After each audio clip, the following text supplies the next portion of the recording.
नमस्कार दोस्तों, विनायक क्लासेस के ऑनलाइन प्लेटफॉर्म पर एक बार फिर से आपका स्वागत है।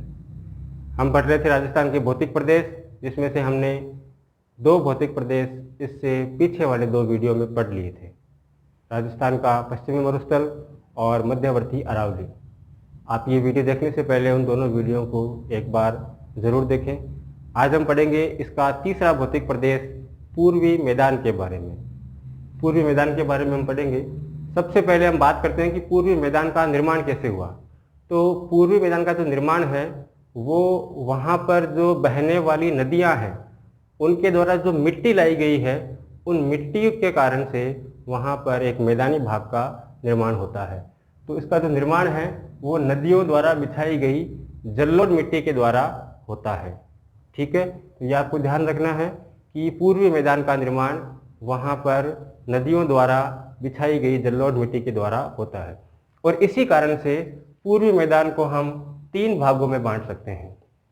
जिस भाग में जो नदी बहती है या उस नदी के द्वारा जो मिट्टी ला करके वहाँ पर उस मैदानी भाग का निर्माण किया गया है, उसी के आधार पर वहाँ के मैदान का नामकरण हुआ है। जैसे सबसे पहले हम पढ़ते हैं इसमें माही का मैदान। ये तीन भाग है, माही का मैदान, बाणगंगा या फिर बनास का मैदान, और तीसरा है चंबल का मैदान। ये तीन भागों में हम इस पूर्वी मैदान को बांट सकते हैं। तो सबसे पहले हम पढ़ते हैं माही का मैदान। ये जो मैदान है वो माही नदी द्वारा लाई गई जलोढ़ मिट्टी के द्वारा इस मैदानी भाग का निर्माण हुआ है। तो हमें इसमें ज़्यादा कुछ नहीं पढ़ना है, केवल ये पढ़ना है कि इन मैदानी भागों का निर्माण कहाँ कहाँ पर हुआ है, इसमें कौन कौन से जिले हैं और वहाँ की मिट्टी किस प्रकार की है। तो माही का जो मैदान है, इस माही के मैदान को वागड़ का मैदान भी कहते हैं। इस मैदान को वागड़ का मैदान भी कहते हैं। वागड़ का मैदान क्यों कहते हैं? क्योंकि जो इसका विस्तार है वो वागड़ क्षेत्र में है। वागड़ क्षेत्र कौन कौन सा है? डूंगरपुर, बांसवाड़ा और प्रतापगढ़। जो डूंगरपुर, बांसवाड़ा और प्रतापगढ़ है, इसको सम्मिलित रूप से हम वागड़ क्षेत्र कहते हैं। इसलिए माही के मैदान को वागड़ के मैदान के नाम से भी जाना जाता है। तो आपको सीधा सीधा ध्यान रखना है, यहाँ से दो प्रश्न बन रहे हैं। नंबर एक, वागड़ क्षेत्र। वागड़ क्षेत्र किसको कहते हैं? तो ये भी हिस्ट्री का भी प्रश्न है। वागड़ क्षेत्र कहते हैं हम डूंगरपुर, बांसवाड़ा और प्रतापगढ़ को। दूसरा, माही के मैदान का विस्तार कहाँ कहाँ है? तो अगर आपको ये याद है कि माही के मैदान का जो विस्तार है वो वागड़ क्षेत्र में है, तो फिर आपको वहाँ पर ये भी ध्यान में आ जाएगा कि वागड़ क्षेत्र कौन कौन सा है, डूंगरपुर, बांसवाड़ा और प्रतापगढ़। ठीक है, जिसमें से जो बांसवाड़ा और प्रतापगढ़ है, इस मैदान को हम छप्पन का मैदान या फिर भाटी का मैदान भी कहते हैं। ये भी आपको यहाँ पे ध्यान रखना है। छप्पन का मैदान या भाटी का मैदान किसे कहते हैं? तो बांसवाड़ा और प्रतापगढ़ का जो मैदानी भाग है उसको छप्पन का मैदान या फिर भाटी का मैदान के नाम से जाना जाता है।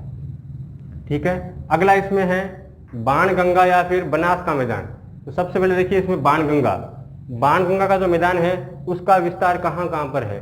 बाणगंगा एक नदी है और इस नदी आपको पता है कि जयपुर जिले से निकलती है। जयपुर जिले में बाणगंगा, जिसको हम अर्जुन की गंगा के नाम से भी जानते हैं, तो इसका जो विस्तार है वो भी जयपुर और उसके आसपास के क्षेत्र में है। तो इसका विस्तार मुख्य रूप से जयपुर, सेकंड दौसा और तीसरा है भरतपुर। तीन जिलों में इसका विस्तार मिलता है। इन तीन जिलों में ये बाणगंगा नदी अपनी मिट्टी के द्वारा वहाँ पर एक मैदानी भाग का निर्माण करती है, जिसको हम बाणगंगा का मैदान कहते हैं। तो जयपुर, दौसा और भरतपुर, इसको हम ट्रिक से जीडीपी के नाम से भी याद रख सकते हैं। जी का मतलब यहाँ पर जयपुर, डी का मतलब यहाँ पर दौसा और बी का मतलब यहाँ पर है भरतपुर। ठीक है, तो जीडीबी यहाँ पर जयपुर, दौसा और भरतपुर। ये आपको ध्यान रखना है, बाणगंगा का मैदान और उसका विस्तार कौन कौन से जिलों में है। साथ ही यहाँ की मिट्टी किसी है? तो यहाँ की जो मिट्टी है वो है जलोढ़ मिट्टी। इसके बाद है बनास का मैदान। जो बनास का मैदान है इसको हम दो भागों में बांट सकते हैं। दो भाग कौन कौन से? एक तो इसका उत्तरी भाग और एक इसका दक्षिणी भाग। उत्तरी जो भाग है, उत्तरी भाग को हम मालपुरा करौली का मैदान भी कहते हैं, जबकि दक्षिणी भाग को हम मेवाड़ का मैदान के नाम से जानते हैं। तो मालपुरा करौली का मैदान इसका उत्तरी भाग हो गया, जबकि मेवाड़ का मैदान इसका दक्षिणी भाग हो गया। अब मालपुरा करौली का जो मैदान है वो कहाँ कहाँ पर है, या कौन कौन से जिलों में इसका विस्तार है, तो वो जिले हैं अजमेर, टोंक और सवाई माधोपुर। अजमेर, टोंक और सवाई माधोपुर, इन जिलों को सम्मिलित रूप से हम मालपुरा करौली का मैदान कहते हैं। यहाँ पर ध्यान देने की बात यह है कि मालपुरा करौली का जो मैदान है उसमें करौली नहीं है। मालपुरा करौली के मैदान में करौली जिला नहीं है। तो आपको ये ध्यान रखना है कि मालपुरा करौली का मैदान, उसमें अजमेर, टोंक और सवाई माधोपुर है। इसको शॉर्ट में हम ATM से याद रख सकते हैं। A का मतलब अजमेर, T का मतलब टोंक और M का मतलब माधोपुर या फिर सवाई माधोपुर। ठीक है। इसके बाद जो इसका दक्षिणी भाग है उसको हम कहते हैं मेवाड़ का मैदान। तो आपको पता होना चाहिए कि मेवाड़ कौन कौन से भाग को हम बोलते हैं मुख्य रूप से। तो इसमें मेवाड़ के जिले आ जाएंगे राजसमंद, भीलवाड़ा और चित्तौड़गढ़। राजसमंद, भीलवाड़ा और चित्तौड़गढ़, इसको हम वैसे भी मेवाड़ी भाग बोलते हैं, लेकिन इसमें उदयपुर नहीं है, यह आपको ध्यान रखना है। राजसमंद, भीलवाड़ा और चित्तौड़गढ़, इसको मेवाड़ के मैदान के नाम से जानते हैं। इसको हम RBC से याद रख सकते हैं। RBC, R का मतलब राजसमंद, B का मतलब भीलवाड़ा और C का मतलब यहाँ पर चित्तौड़गढ़ जिला है। ठीक है। तो बनास के मैदान को हमने दो भागों में बांटा। और बनास के मैदान की मिट्टी कैसी है, तो आपको याद रखना है बनास के मैदान की जो मिट्टी है वो भूरी है। ठीक है। माही के मैदान की मिट्टी रेड लोमी मिट्टी है। बाणगंगा का मैदान, उसकी मिट्टी जल्लोड है, जबकि बनास के मैदान की मिट्टी जो है वो भूरी मिट्टी है। ये आपको ध्यान रखना है। तीसरा इसका जो मैदान है वो है चंबल का मैदान, यानी चंबल नदी के द्वारा जो जल्लोड मिट्टी वहां पर लाई जाती है और उस मिट्टी से जिस मैदान का निर्माण हुआ है उसको हम चंबल का मैदान कहते हैं। चंबल का जो मैदान है यहाँ पर अवनली का अपर्दन बहुत अधिक मात्रा में पाया जाता है। अवनली का अपर्दन के कारण से यहाँ की जो भूमि है वो भूमि उबड़ खाबड़ हो जाती है। ठीक है। अवनली का अपर्दन के कारण जो चंबल का मैदान है वहाँ की भूमि जो है वो उबड़ खाबड़ हो जाती है, या हम कह सकते हैं कि एक प्रकार से यहाँ की भूमि जो है वो, ठीक है, तो यहाँ पर भूमि उबड़ खाबड़ हो जाती है। इस उबड़ खाबड़ जो भूमि है इसको बीहड़ कहा जाता है। बीहड़, या इसको हम बोलते हैं डांग। तो बीहड़ या डांग, बीहड़ या डांग ये क्या है, इसको किसको बोलते हैं, तो जो उबड़ खाबड़ भूमि है चंबल के मैदान की उसको हम बीहड़ या डांग के नाम से जानते हैं। ठीक है।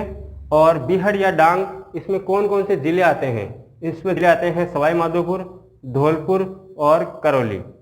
सवाई माधोपुर, धौलपुर और करौली, तो ये जो जिले हैं इन जिलों को हम डांग क्षेत्र के नाम से भी जानते हैं। इन जिलों को डांग क्षेत्र के नाम से भी जानते हैं।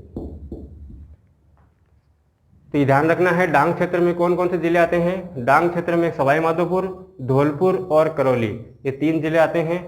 और इन जिलों में अवनली का अपर्दन सर्वाधिक होता है, यानी जो मिट्टी का जो कटाव है पानी के द्वारा, चंबल नदी के द्वारा यहाँ की मिट्टी कट जाती है और मिट्टी के कटने के कारण से यहाँ पर उबड़ खाबड़ भूमि का निर्माण हो जाता है, जिसको हम बीहड़ या डांग के नाम से जानते हैं। तो ये हो गया पूर्वी मैदान। पूर्वी मैदान को हमने तीन भागों में बांटा, माही का मैदान, बाणगंगा या बनास का मैदान और चंबल का मैदान। और ये आपको इसमें ध्यान रखने की इनका विस्तार कहाँ कहाँ पर है और यहाँ की मिट्टी कैसी है। ठीक है। हाँ जी, अब देखिए राजस्थान के भौतिक प्रदेशों का सबसे अंतिम भौतिक प्रदेश हाड़ौती प्रदेश, या इसको हम बोलते हैं दक्षिणी पूर्वी पठारी प्रदेश, इसके बारे में पढ़ेंगे। इससे पहले अरावली की कुछ बेसिक जानकारी जो है और हाड़ौती की जो बेसिक जानकारी है वो हम एक साथ पढ़ लेते हैं यहाँ पे। जैसे सबसे पहले हम पढ़ते हैं कि हाड़ौती का जो क्षेत्रफल है वो राजस्थान के कुल क्षेत्रफल के 23% भूभाग पर है, यानी राजस्थान के 23% भूभाग पर मैदानी भागों का, सॉरी अरावली नहीं है यहाँ पर, मैदान है।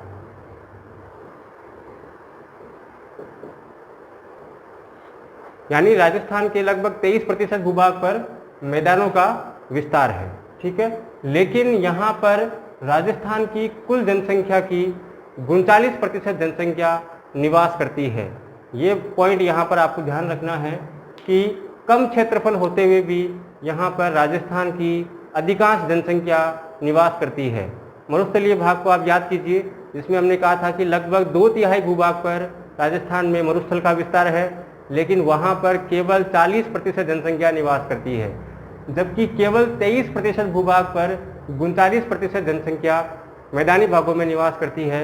इसका मतलब ये है कि इस क्षेत्र में जनसंख्या का घनत्व सर्वाधिक है।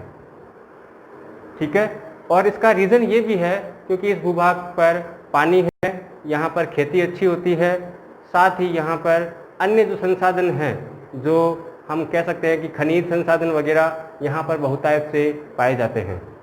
यही कारण है कि इस क्षेत्र में सर्वाधिक जनसंख्या घनत्व पाया जाता है।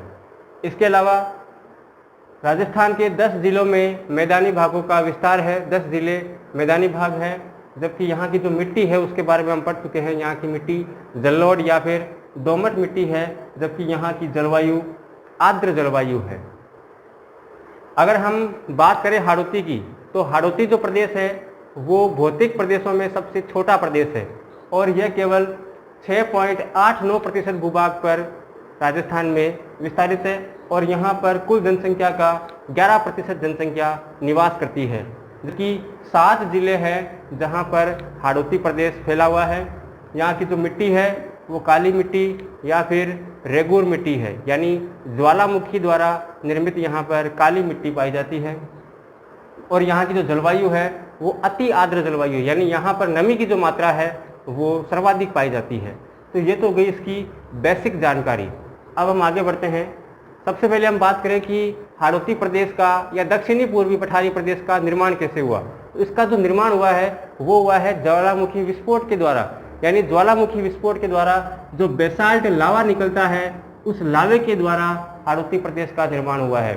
और इसी लावे के कारण, इसी ज्वालामुखी द्वारा निर्मित बेसाल्ट लावे के कारण यहाँ की जो मिट्टी है वो काली मिट्टी यहाँ पर पाई जाती है। ये तो बात हुई मिट्टी की। अब हम बात करते हैं दक्षिणी पूर्वी पठारी प्रदेश के जो मुख्य भूभाग है उनके बारे में। हम अध्ययन की सुविधा की दृष्टि से इसको 2 भागों में बांट सकते हैं, एक तो दक्कन लावा पठार और दूसरा है यहाँ पर विंध्यन कगार।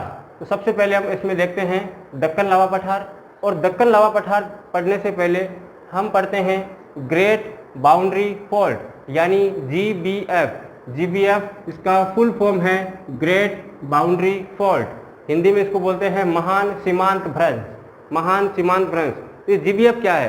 ये जो GBF है यह एक रेखा है और ये रेखा जो है वो अरावली को हाड़ौती प्रदेश से अलग करती है। तो ये जो GBF जो रेखा है यह अरावली प्रदेश को, अरावली को, हाड़ौती दोनों को अलग अलग करती है, इनके बीच में विभाजक का कार्य करती है। और इस जो GBF का जो विस्तार है, यानी कौन कौन से जिले हैं जहाँ से रेखा गुजरती है, तो वो जो जिले हैं वो है चित्तौड़, बूंदी और डांग क्षेत्र। चित्तौड़, बूंदी और डांग क्षेत्र में इसका विस्तार है। डांग क्षेत्र अभी हम पढ़ चुके हैं। डांग क्षेत्र हम बोलते हैं धौलपुर, करौली और सवाई माधोपुर को। इन 3 जिलों को हम डांग क्षेत्र के नाम से जानते हैं। तो इन 5 जिलों के अंदर इस GBF यानी ग्रेट बाउंड्री फॉल्ट का विस्तार है। इस GBF में से कई बार प्रतियोगी परीक्षाओं में प्रश्न पूछे जा चुके हैं। तो फर्स्ट ऑफ ऑल तो आपको ये ध्यान रखना है कि GBF का विस्तार कौन कौन से जिलों में है। तो इन 5 जिलों का आपको नाम पता होना चाहिए। साथ ही साथ GBF क्या है? तो GBF वो एक रेखा है जो कि अरावली और हाड़ौती को अलग करती है। ठीक है, इसके बाद हम बात करें दक्कन लावा पठार की। तो दक्कन लावा पठार क्या है? वास्तव में हम मालवा और उपरमाल इन दोनों को सम्मिलित रूप से दक्कन लावा पठार के नाम से या दक्कन के पठार के नाम से जानते हैं। यानी मालवा का जो भाग है और उपरमाल का जो भाग है, इन दोनों को सम्मिलित रूप से हम कहते हैं दक्कन का पठार। अब मालवा क्या है? राजस्थान के जो जिले हैं प्रतापगढ़ और झालावाड़, इनको मालवा कहा जाता है। वास्तव में मध्य प्रदेश जो है उसको मालवा प्रदेश के नाम से जाना जाता है, लेकिन प्रतापगढ़ और झालावाड़ लगभग मध्य प्रदेश की सीमा पर है, इसलिए प्रतापगढ़ और झालावाड़ को राजस्थान में मालवा प्रदेश के नाम से जाना जाता है। इसके बाद उपरमाल। उपरमाल कहाँ है? तो उपरमाल का जो विस्तार है वो है भैंसरोडगढ़, चित्तौड़ और बिजोलिया भीलवाड़ा तक का जो भूभाग है इसको हम कहते हैं उपरमाल का पठार या फिर उपरमाल। भैंसरोडगढ़, चित्तौड़ से बिजोलिया भीलवाड़ा तक का भूभाग, ये उपरमाल का पठार। ये प्रश्न भी एग्जाम में कई बार पूछा जा चुका है कि इसका विस्तार कहाँ से कहाँ तक है। तो ये आपको ध्यान रखना है, बिजोलिया भीलवाड़ा से भैंसरोडगढ़, चित्तौड़ तक। ठीक है, तो ये हो गया यहाँ पर मालवा प्लस उपरमाल दोनों को सम्मिलित रूप से बोलते हैं दक्कन लावा पठार। और इसका विस्तार कहाँ तक है ये हम इसमें पढ़ चुके हैं। प्रतापगढ़, झालावाड़, भैंसरौडगढ़, चित्तौड़ से लगा के बिजोलिया, भीलवाड़ा तक का भूभाग। इसके बाद हम बात करते हैं विंध्यन कगार की। विंध्यन कगार, इसका विस्तार कहाँ से कहाँ तक है? विंध्यन कगार का विस्तार है हाड़ौती, हाड़ौती का मतलब कोटा और बूंदी प्लस डांग क्षेत्र। डांग क्षेत्र हम पढ़ चुके हैं ऊपर, धौलपुर, करौली और सवाई माधोपुर। तो इन जिलों के अंदर विंध्यन कगार का विस्तार है। हाड़ौती किसको बोलते हैं? कोटा, बूंदी को हम मुख्य रूप से हाड़ौती क्षेत्र के नाम से जानते हैं। ठीक है। इसके अलावा विंध्यन कगार के अंदर आपको मुख्य रूप से ध्यान रखना है इसकी चट्टानों के बारे में कि यहाँ पर कौन कौन सी चट्टानें इस भूभाग के अंदर पाई जाती है। तो इनका नाम आपको ध्यान रखना है। एक तो सैंडस्टोन यानी बलुआ पत्थर, लाइमस्टोन यानी चूना पत्थर, रेड स्टोन यानी लाल पत्थर, इसके अलावा कोटा स्टोन और हीरा। ये प्रमुख चट्टानें जो है वो इस क्षेत्र के अंदर पाई जाती है। ठीक है, इनके बारे में आपको ध्यान रखना है।